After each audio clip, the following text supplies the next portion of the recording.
ఆదిలాబాద్ జిల్లా గుడిహత్నూరులో high tension నెలకొంది. బాలికపై యువకుడు అత్యాచార యత్నానికి పాల్పడ్డాడు. యువకుడి ఇంటికి బాలిక బంధువులు నిప్పు పెట్టారు. బ్రేకింగ్ న్యూస్ చూస్తున్నాము.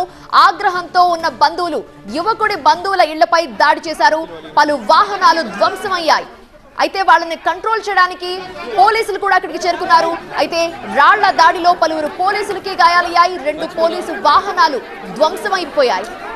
అదనపు బలగాలు ఇప్పుడు ప్రస్తుతం రంగంలోకి దిగాయి. పరిస్థితిని అదుపు చేయడానికి గుడిహత్నూరులో ఉద్రిక్తత నెలకొంది. హై టెన్షన్ ఏర్పడింది.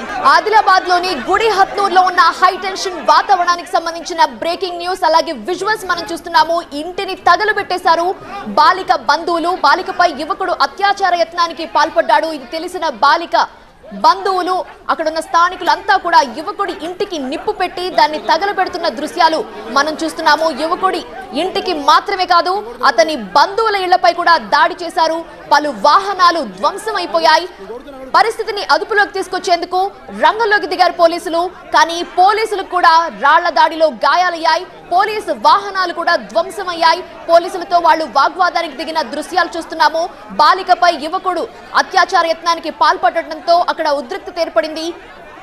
దీంతో ఆ హై టెన్షన్ కంటిన్యూ అవుతుండటంతో అదనపు బలగాలు కూడా ప్రస్తుతం రంగంలోకి దిగాయి. వాళ్ళకి సర్ది చెప్పే ప్రయత్నం చేస్తున్నారు.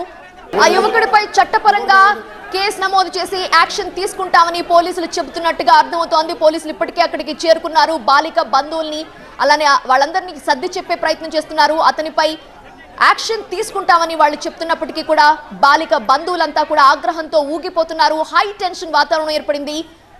యువకుడి ఇంటికి నిప్పు పెట్టారు బాలిక బంధువులు. యువకుడి ఇంటికి మాత్రమే కాదు యువకుడి బంధువుల ఇళ్లకు కూడా నిప్పంటించారు. అలాగే దాడి చేశారు. వాళ్ళ ఇళ్లపై కూడా పలు వాహనాలు ఈ దాడిలో ధ్వంసమయ్యాయి.